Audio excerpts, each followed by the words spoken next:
Hello everyone, मेरा नाम है सौरभ त्रिपाठी। शुरुआत करेंगे बेहद ही इंपॉर्टेंट क्वेश्चन से। मैं आपको बताना चाहूंगा ये सेशन मात्र 5 से 7 मिनट का होगा और इसमें मैं वो क्वेश्चंस लेके आता हूं जो मेरे एक्सपीरियंस के आधार पे होते हैं और मेरा करंट अफेयर्स का जो अनुभव लेके अभी तक रहा है 5 से 7 सालों का। पीएम गति शक्ति राष्ट्रीय मास्टर प्लान ने इस वर्ष कौन सी वर्षगांठ पूरी की है? तो ये कंप्लीट किया है 3rd एनिवर्सरी। इसकी शुरुआत की गई थी अक्टूबर 2021 में। उसका जो फुल फॉर्म है वो है पीएम गति शक्ति नेशनल मास्टर प्लान यानी कि एनएमपी। इसका उद्देश्य होता है कि इंफ्रास्ट्रक्चर को डेवलपमेंट करना होता है और सारे डिपार्टमेंट एक साथ आ जाते हैं, जैसे कि रेलवे हो गया, ट्रांसपोर्ट हो गया, लॉजिस्टिक्स हो गया, सब कुछ मिला के एक साथ हाथ मिला के देश के डेवलपमेंट में कार्य करते हैं। तो इसका यही एक समराइज वर्जन है। तो 3 साल इसके पूरे हो चुके हैं। अक्टूबर 2021 में लॉन्च किया गया था।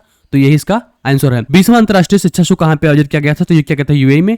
यूएई से याद रखेंगे जो कि यूनाइटेड अरब एमिरेट्स है। दुबई से एक बात और याद रखेंगे कि दुबई ने गेमिंग वीजा लॉन्च किया था। इसका उद्देश्य था कि पूरी दुनिया भर से गेमिंग क्रिएटर्स को बढ़ावा देना है और वाकिफ ताकि दुबई में रह सकें और वहां पे गेम का प्रोडक्शन करें, ताकि दुबई जो उसको एक्सपोर्ट करे तो उसके जीडीपी है उसमें करीब 1 बिलियन यूएसडी का इजाफा हो या बढ़ोतरी हो।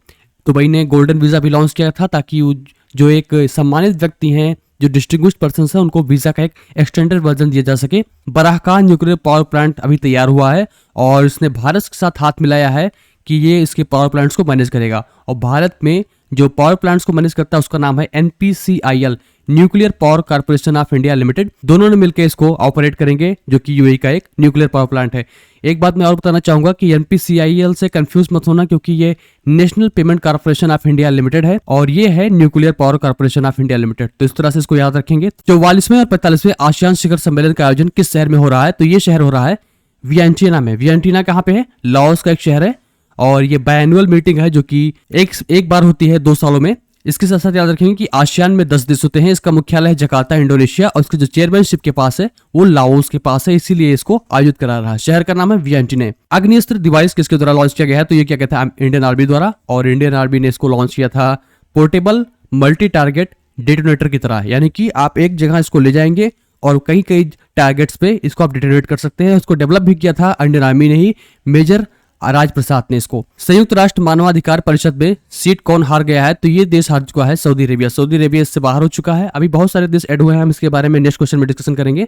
और सऊदी अरेबिया से एक बात और याद रखेंगे कि ये एक इनॉग्रेल यानी कि जो फर्स्ट टाइम आयोजन किया जाएगा वो है ओलंपिक की स्पोर्ट्स, यानी कि इंडोर जो गेम्स होते हैं जैसे कि वीडियो गेम्स होते हैं, ये पहली बार आयोजन किया जाएगा और सऊदी अरेबिया इसको होस्ट करेगा और ये होगा 2025 में।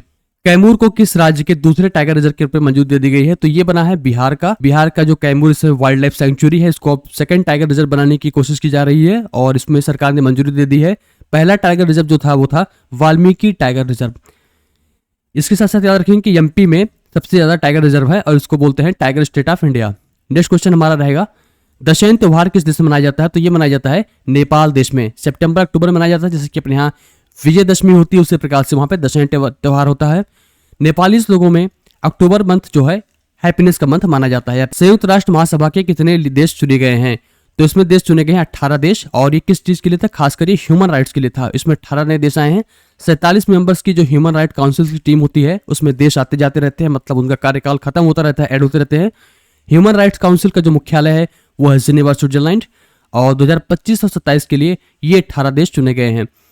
1/3 मेंबर हर साल रिप्लेस कर दिए जाते हैं। आप थोड़ा सा इसको याद करने की कोशिश करें, जैसे अपने यहाँ राज्यसभा होता है उसी प्रकार से थोड़ा सा इसको लिंक कर सकते हैं रिवाइज करने के लिए। डीआरडीओ ने किस राज्य में वायु रक्षा प्रणाली का सफल परीक्षण किया है?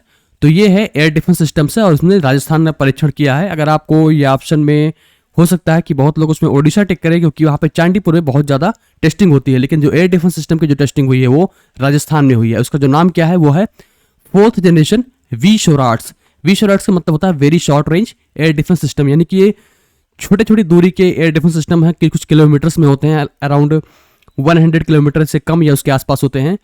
और अगर आपको बहुत लंबी दूरी की डिफेंस बनाना है किसी एरिया क्षेत्र को, तो आप जैसे कि रशिया का S-400 ट्रिम था उसको हम यूज करेंगे। हमने इंपोर्ट किया है रशिया से और ये बहुत ही दुनिया का सबसे पावरफुल एयर डिफेंस सिस्टम में से माना जाता है। इजराइल की बात करें तो वहां पे आयरन डोम काम करते हैं। अगर एयर डिफेंस सिस्टम की बात करें तो अमेरिका ऑपरेट करता है THAAD यानी कि terminal high altitude air defence system होता है। कैस सैयद ने किस देश के राष्ट्रपति के रूप में दूसरा कार्यकाल हासिल किया है? तो ये देश बना है ट्यूनिशिया। ट्यूनिशिया अफ्रीका का नॉर्दर्न मोस्ट कंट्री है, कैपिटल है ट्यूनिस और जो इसकी करेंसी वो है ट्यूनिशियन डॉलर। नेक्स्ट क्वेश्चन हमारा रहेगा, नेस्ले इंडिया लिमिटेड के प्रबंध निदेशक के रूप में किसे नियुक्त किया गया है? तो ये बने हैं मनीष तिवारी। मनीष तिवारी बने हैं नेशनल इंडिया के नए MD। और नेस्ले इंडिया जो थीम अपना लिखता है, जो स्लोगन लिखता है वो है गुड फूड गुड लाइफ। ये स्विस की मल्टीनेशनल फूड ब्रांड है, यानी कि स्विट्जरलैंड बेस्ड कंपनी है ये।